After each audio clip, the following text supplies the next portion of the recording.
Seorang pria mengenakan mantel berbulu menatap sebuah kapal yang berlabuh di pantai. Ini musim dingin di Barrow, Alaska.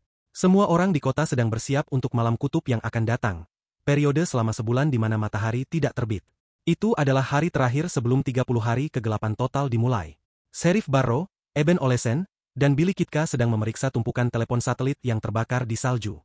Sebagai akibatnya, kota tidak memiliki akses komunikasi dengan dunia luar. Kebanyakan orang di kota pergi untuk menghindari isolasi 30 hari, sementara yang lain mempersiapkannya.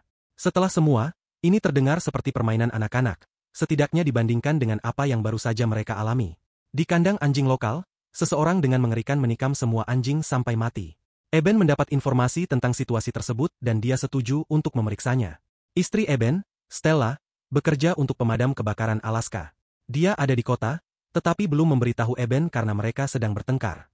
Namun, dalam perjalanan untuk mengejar penerbangan pulang, dia mengalami kecelakaan. Jadi, dia menelepon Eben untuk meminta bantuan. Namun, Eben menjawab bahwa dia sedang sibuk dan malah mengirim Billy untuk membantu Stella. Saat Eben memeriksa anjing-anjing yang mati, dia melihat bahwa anjing-anjing itu ditikam berulang kali dan dimutilasi. Dia kemudian meyakinkan pemiliknya, John, bahwa dia akan menemukan pelakunya. Sementara itu, Billy mengantar Stella ke bandara secepat mungkin, tetapi penerbangan telah berangkat dan bandara ditutup. Dia sekarang terjebak di kota itu selama 30 hari ke depan. Eben pergi ke kantor polisi, tempat dia bertemu adik laki-lakinya, Jack, dan neneknya, Helen Munson, yang juga bekerja di kantor polisi.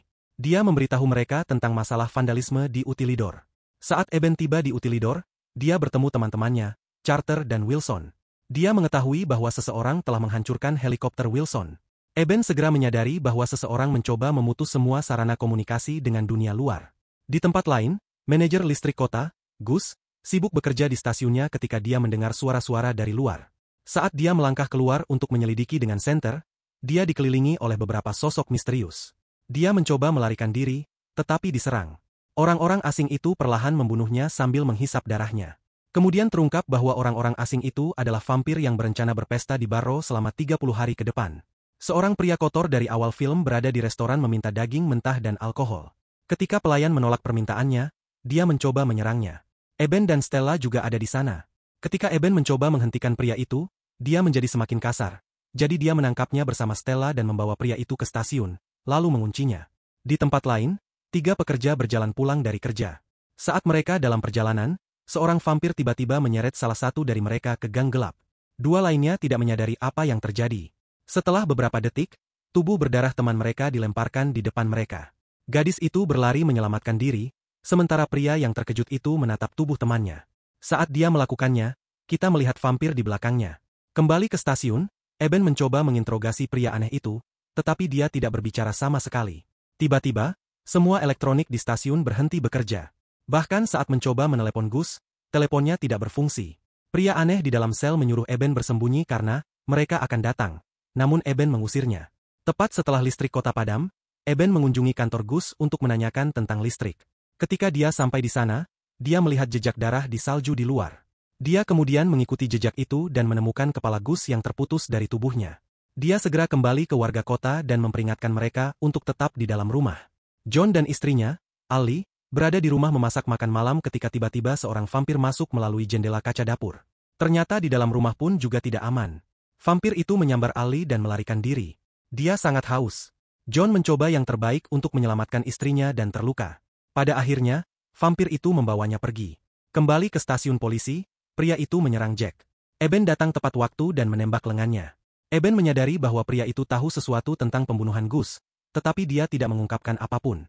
Setelah itu, Eben dan Stella berangkat untuk mencari pembunuh itu sendiri. Mereka melihat sesuatu yang aneh di jalan dan keluar dari mobil mereka. Stella melihat sesuatu melalui teropongnya dan menyuruh Eben untuk kembali ke mobil.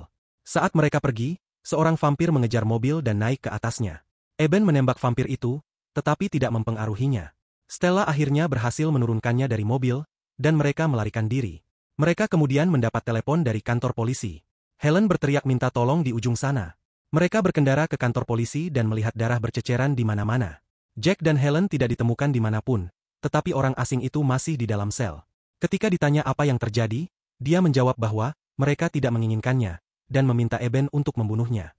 Beberapa orang berkumpul di restoran dan berdiskusi bahwa vampir tidak mati ketika ditembak. Mereka juga menghisap darah manusia. Kemudian para vampir akhirnya menunjukkan wajahnya. Pemimpin mereka bernama Marlowe. Dia berbicara dalam bahasa asing dan memerintahkan mereka untuk membunuh semua orang. Mengikuti perintah itu, para vampir mulai membantai siapapun yang di depan mereka. Eben dan Stella bergegas ke restoran untuk menyelidiki.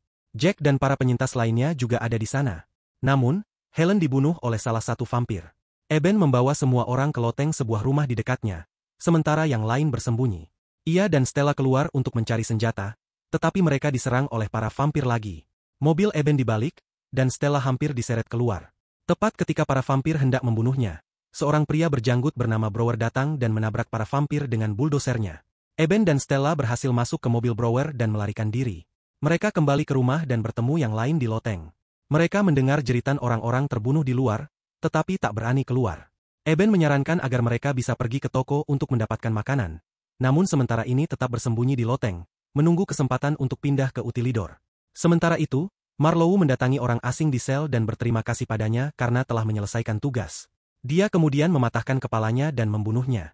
Kembali di loteng, mereka memutuskan untuk tidur bergiliran, membagi jatah makanan, dan merencanakan langkah selanjutnya. Selama 6 hari mereka tetap bersembunyi di loteng. Pada hari ke-7, mereka melihat seorang gadis di luar berteriak minta tolong. Ternyata dia adalah sahabat masa kecil Jack. Eben menyadari bahwa itu jebakan ketika ia melihat vampir di atas atap. Ia tetap keluar untuk menyelamatkannya, tetapi hanya bisa melihat gadis itu disiksa dan dibunuh oleh para vampir. Saat akan kembali, Eben mendengar seseorang memanggil namanya dan melihat John bersembunyi di sudut. Eben mencoba membantunya, tetapi John malah menyerang. John telah berubah menjadi vampir karena darahnya terinfeksi saat mencoba menyelamatkan istrinya. Saat John hendak menggigit Eben, Eben memenggal kepalanya dengan kapak untuk menghentikannya. Eben kemudian kembali ke loteng dan tertidur karena kelelahan. Di sana, ayah Wilson, yang menderita demensia, mencoba melarikan diri mencari istrinya yang sudah meninggal. Wilson dan Stella mencoba menenangkannya, tetapi lelaki tua itu melarikan diri lewat jendela. Saat Wilson mengetahuinya, ia segera keluar untuk mencari, meskipun Stella memohon agar ia tetap di dalam. Eben terbangun dari keributan. Tiba-tiba seorang vampir masuk ke dalam rumah. Ia dan Stella bersembunyi. Saat vampir itu hendak menangkap mereka, teriakan Wilson mengalihkan perhatiannya.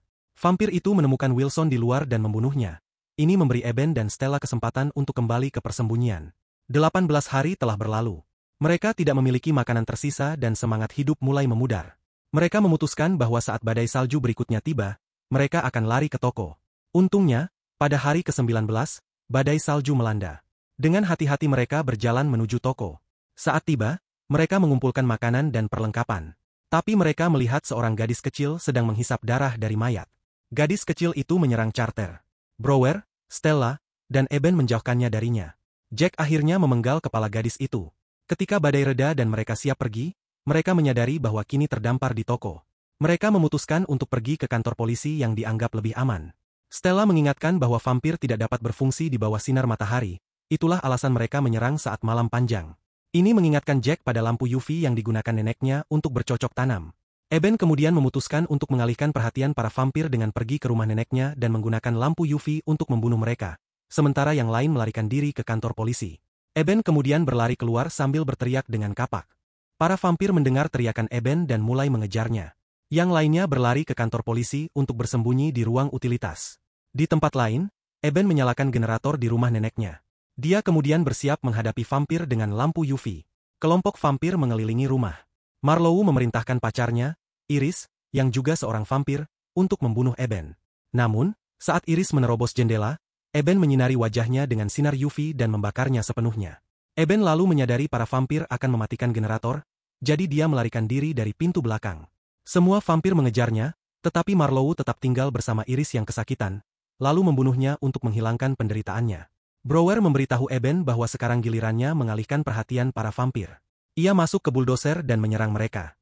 Setelah perkelahian kecil, dia menabrakkan buldoser ke gedung dan memancing vampir masuk.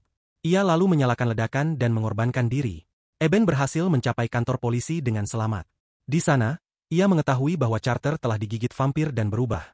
Tanpa jalan keluar, Charter meminta Eben untuk membunuhnya. Mereka masuk ke sebuah ruangan, dan Eben memenggal kepalanya. Kini hanya 5 orang yang tersisa. Meski berat, tetapi mereka berharap untuk selamat karena sekarang sudah hari ke-27. Mereka punya cukup makanan hingga matahari terbit. Tiba-tiba, seseorang di rumah seberang menyalakan lampu sebagai sinyal. Eben dan Stella pergi untuk menyelidiki. Mereka terkejut melihat Billy. Ternyata, karena putus asa, Billy telah membunuh kedua putrinya dan istrinya. Saat hendak bunuh diri, senjatanya rusak. Setelah memarahi Billy karena tak menyelamatkan keluarganya, mereka membawanya dengan hati-hati ke tempat persembunyian.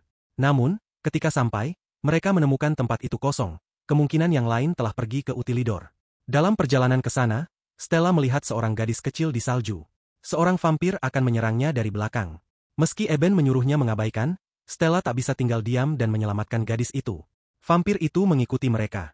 Eben menyuruh Stella dan Billy membawa gadis itu dan melarikan diri ke arah berbeda, sementara dia mengalihkan perhatian vampir itu. Eben berhasil mencapai Utilidor, namun Stella dan Billy tidak ada di sana. Billy akhirnya tiba, tapi seorang vampir juga masuk dan menggigit lehernya. Setelah perkelahian panjang, mereka membunuh vampir itu dengan mendorongnya ke penggiling daging, meski tangan Billy juga robek. Karena Billy telah digigit, Eben dengan berat hati memenggalnya. Malam ke-30 tiba. Jika mereka bisa bertahan semalam lagi, mereka akan bebas. Yang lain mulai merayakan. Tapi Eben melihat Marlowe dan vampir lainnya berkumpul. Marlowe mengatakan mereka harus membakar kota hingga rata agar tak meninggalkan bukti. Saat Eben mengira istrinya telah mati, ia mendengar suara Stella melalui walkie-talkie. Ia bersembunyi di bawah mobil bersama gadis kecil itu, dan berjanji mereka akan melihat matahari terbit bersama. Eben melihat vampir telah merusak jaringan pipa minyak kota. Minyak memenuhi jalan dan bergerak ke arah mobil Stella. Kalau Eben tetap di sana, dia akan terbakar. Kalau dia lari, Stella akan dibunuh. Tak punya pilihan, Eben menyuntikkan darah Billy ke dirinya sendiri, mengubah dirinya menjadi vampir. Teman-temannya menyaksikan dengan ngeri. Mereka hendak membunuhnya, tetapi Jack menghentikan mereka. Eben berpamitan dengan saudaranya dan pergi melawan Marlowe. Setelah pertempuran panjang, Eben membunuh Marlowe dengan menghajar kepalanya. Para vampir lainnya melarikan diri melihat pemimpin mereka tewas. Akhirnya, matahari terbit. Semua orang keluar. Stella dan Eben duduk bersama, menyaksikan matahari. Mereka berbagi ciuman terakhir. Ketika sinar matahari menyentuh Eben, tubuhnya mulai terbakar. Dia akhirnya mati dalam pelukan Stella. Terima kasih telah menonton. Dan jangan lupa like dan subscribe ya.